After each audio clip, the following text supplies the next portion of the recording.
बिस्मिल्लाहिर्रहमानिर्रहीम व इन्न लकुम फ़िल अनआमि लइब्रा, बेशक तुम्हारे लिए चौपाओं में यकीनन बड़ी इबरत है। नुस्क़ीकुम, हम तुमको पिलाते हैं, मिम्मा फ़ी बुतूनिही, उसके पेटों में से, मिन बैनि फ़रसिन व दमिन, गोबर और खून के दरमियान से, लबनन खालिसन, खालिस दूध पिलाते हैं हम तुमको। साइग़ल लिश्शारिबीन, जो पीने वालों के लिए हलक से आसानी से नीचे उतरने वाला है। साइगन का माना आसानी से नीचे उतरने वाला है, लिश्शारिबीन पीने वालों के लिए। तो ये जो शहद है, रसूलुल्लाह सल्लल्लाहु अलैहि वसल्लम ने फरमाया 3 चीज़ें रद्द नहीं की जाती। एक तकिया, कोई तकिया दे तो उसका गिफ्ट ले लेना, कबूल करना, तेल, कुछ खुशबू वाला तेल, और साथ ही दूध। तो ये दूध है, ये रद्द नहीं किया जाता। इसी तरह रसूलुल्लाह सल्लल्लाहु अलैहि वसल्लम के बारे में जो हदीस आती है, अल्लाह के रसूल मेराज का जिक्र करते हुए आपने फरमाया कि मेरे पास शराब का एक बर्तन और दूध का एक बर्तन और शहद का एक बर्तन लाया गया, तो मैंने दूध को पसंद किया। तो जिब्रील अलैहिस्सलाम ने फरमाया ये फ़ितरत है, आप भी इस पर हैं और आपकी उम्मत भी इस पर है। यह हदीस बुखारी शरीफ में है। लिहाजा ये जो दूध है ना, ये फ़ितरत की निशानी है, ये फ़ितरत है। वमिन समरातिन नखीली वल अनाबि तत्तखिज़ून मिन्हु सकरम व रिज़्क़न हसना, और खजूर के बागात में से और अंगूर के बागात में से, तत्तखिज़ून तुम बनाते हो, मिन्हु इससे, सकरन नशावर चीज़ें, नशावर चीज़ बनाते हो, व रिज़्क़ा और व रिज़्क़न हसना, और अच्छा रिज़्क़ बनाते हो। तुम खजूर और अंगूर के बागात में से तुम नशावर चीज़ें बनाते हो और अच्छा रिज़्क़ बनाते हो। इन्ना फ़ी ज़ालिका, बेशक इसमें लायतन, अलबत्ता निशानी है, लिक़ौमी याक़िलून, उस कौम के लिए जो अक्ल रखती है। असल में ये तब शराब हराम थी, तब ये मतलब बुनियाद थी बताने की कि तुम इससे शराब भी बनाते हो, नशावर चीज़ें बनाते हो, खजूर से भी और अंगूर से भी, और अच्छा रिज़्क़ भी बनाते हो, जो बाकी चीज़ें होती हैं खाने वाली। तो गोया कि यहाँ पहचान है कि एक बुरा रिज़्क़ है, एक अच्छा रिज़्क़ है। बुरा रिज़्क़ वो है जो शराब वगैरह है, और अच्छा रिज़्क़ है जो तुम खाते हो और इसके असीर वगैरह, और एक वो उसको कहते हैं नबीज़ वगैरह, वो तैयार करते हो। तो ये चीज़ें हैं, अल्लाह ताला ने इसका बता दिया कि इसमें अक्ल वालों के लिए निशानी है। मगर ये चीज़ अक्ल वाले ही समझते हैं कि रिज़्क़ अच्छे में कितना फ़ायदा है और नशावर चीज़ में कितना नुकसान है। वऊहा रब्बुका, और वही की या हुक्म दिया तेरे रब ने, इलन नहली, शहद की मक्खी को।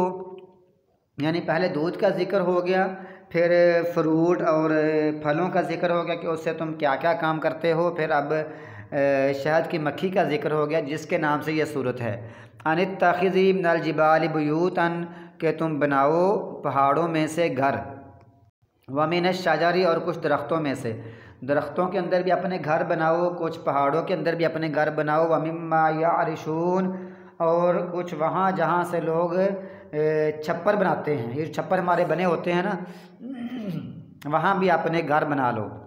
ये जो हमारे ख़ास कर बाज़ दफ़ा हमारे ये जो डेरों पर मरबों में ज़मीन खेतों में हमारे ये छप्पर बने होते हैं ना, जिसको हम कहते हैं कि चावलों की, जो चावल साफ़ करके या गंदम साफ़ करके या कोई चीज़ साफ़ कर, जिसको हम पराली कहते हैं, तो उससे जो छप्पर बने होते हैं ना, उसमें भी अपने घर बनाओ। सुम्मा कुली मिन कुल्ली समरात, फिर खाओ हर फल में से, फसलु की, फिर चलो, सुबुला रब्बी की, अपने रब के रस्तों पर, ज़ुलूला, जो मुसख्खर किए हुए हैं। यानी पहले क्या कर, अपने रब ने वही की है कि शहद की मक्खी की तरफ, के पहाड़ों में भी घर बनाओ और दरख्तों में भी घर बना, और जिस जगह पर ये छप्पर बनाते हैं वहाँ भी घर बना, फिर हर फल खा, फिर अपने रब के जो रास्ते हैं उस पर चल, वो जो रास्ते मुसख्खर किए हुए हैं।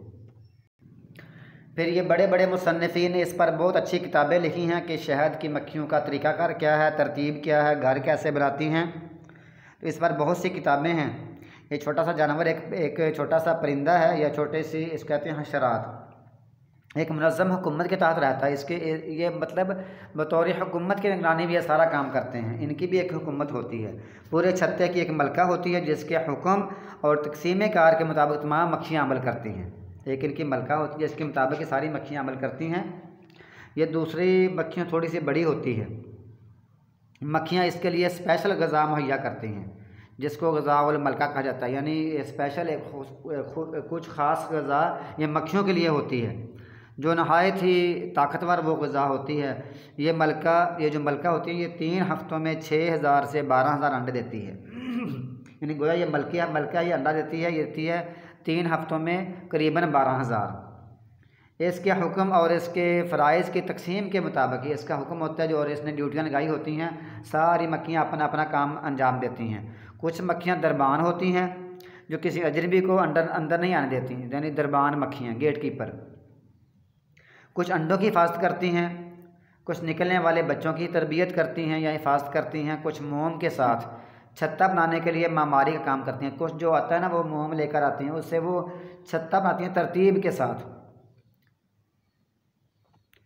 यानी कुछ यहाँ मिस्त्री होती हैं, इनके अंदर मिस्त्री होती हैं, और कुछ बाहर से वो मोम लेकर आती हैं।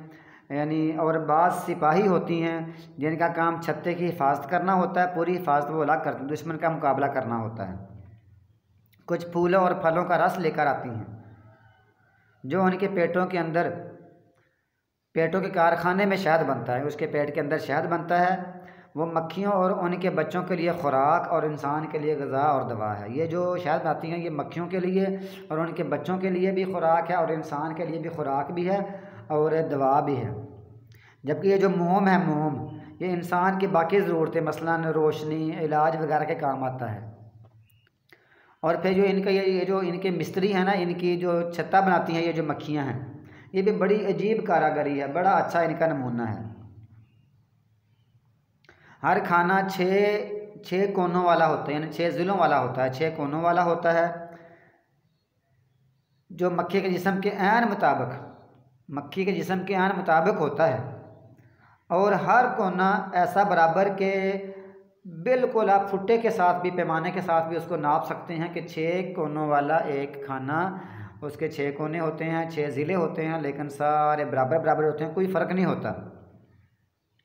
और इसमें साथ ये कमाल भी है, ये 6 कोनों वाले में ये कमाल है कि गोल हो या मुरब्बा हो या किसी और शक्ल में होता, तो या तो घर के अंदर मक्खी के जिस्म से ज़ायद जगह बच जाती। यानी अगर ये होता ना 4 कोनों वाला या गोल होता, तो जिस्म जब वो दाखिल होती तो कुछ जगह बच जाती, या कुछ जो इनका घर होता है इसके बाहर जगह बचती। ये फिर मक्खियाँ क्योंकि 6 कोनों वाला बनाती हैं, इससे फिर जिस्म पूरा अंदर फिट होता है और कोई नुकसान नहीं होता, जिस्म पूरा अंदर होता है, अंदर फिर बाकी जगह खाली नहीं होती। ये मक्खियाँ नहाय सफाई वाला काम भी करती हैं, या अपना ये जो फुजला होता है पखाना वगैरह, इसके लिए अलग जगह मुकर्रर करती हैं। और साथ ही साथ वो फुजला बाहर निकालती रहती हैं, हमेशा साफ़ पानी पीती हैं। कोई गंदगी से आलूदा मक्खी आ जाए तो दरबान अंदर जाने नहीं देते, बल्कि उन्हें कोई अगर ऐसी मक्खी है जो गंदी हुई है, किसी जगह गंदे पानी से आई है या गंदगी लगी हुई है, तो जो बाहर दरबान मक्खी होती है, ये जो बैठी होती है, वो उसको मार देती है। और ये जो बिल्कुल बेकार मक्खियाँ होती हैं, इनको भी मार देते हैं। अगर कोई मक्खी अंदर ही मर जाए तो उसको फौरी बाहर फेंकते हैं, यानी बाहर से कोई गंदी मक्खी है उसको भी मार दिया, बेकार मक्खियों को भी मार दिया, और अंदर अगर कोई मक्खी मर गई उसको भी बाहर फेंक दिया। और गर्मी की जो शिद्दत होती है ना, शहद गिरने का ख़तरा होता है, तो वो परों से हवा देकर उसको ठंडा करती रहती हैं। मलका मक्खी के अलावा कोई और मलका ज़ाहर हो तो उसे कत्ल कर दिया जाता है, यानी कोई और कहेगी ना कि मैंने मलका बनाना, तो उसको भी ये मार देती हैं ताकि निज़ाम में ख़राबी ना हो। तो ये है वो सारा तरीक़ाकार जिसके मुताबिक शहद की मक्खियाँ काम करते हैं। अल्लाह ताला फरमाता है कि ये काम करो मक्खियों से, मक्खियों को हुक्म दिया कि ये काम करो। यख़रुजु मिन बुतूनिहा, निकलता है उनके पेट से, शराबुम मुख्तलिफुन अलवानुहु, उनके पेट से एक पीने की चीज़ निकलती है, मुख्तलिफुन अलवानुहु, जिसके मुख्तलिफ रंग होते हैं। फ़ीही शिफ़ाउल लिन्नास, इसमें लोगों के लिए शिफा है। इन्ना फ़ी ज़ालिका, बेशक इसमें लायतन, अलबत्ता निशानी है, लिक़ौमी यतफ़क्करून, उस कौम के लिए जो गौर व फ़िक्र करती है। जो गौर व फ़िक्र करती है ना, उस कौम के लिए इस शहद के सिस्टम में कितनी बड़ी निशानी है। अब ये लोगों के लिए इसमें बड़ी शिफा है, अक़ल वालों के लिए, गौर व फ़िक्र करने वालों के लिए इसमें निशानी है। देखें, एक जहरीला कीड़ा, ये जहरीली हशरातुल अर्ज़ है, ये उसके पेट से जो तैयार होता है वो शिफा है, यानी ख़ुद वो जहरीला कीड़ा है, लड़ जाए डंग मार दे कितनी मुश्किल बनती है, जहर होता है, लेकिन उसके अंदर फिर उसके पेट के अंदर शिफा का सिस्टम बनता रहता है।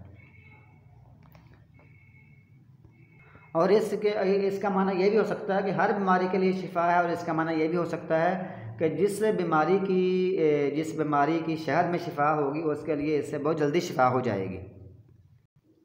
बहरहाल ये शिफा है, लेकिन इसका मिकदार कितनी है, ये कितने दिन खाना है, कितना कैसे तजर्बा करना है, इसके लिए फिर डॉक्टर हजरात और अतिब्बा हजरात की ज़रूरत पड़ेगी।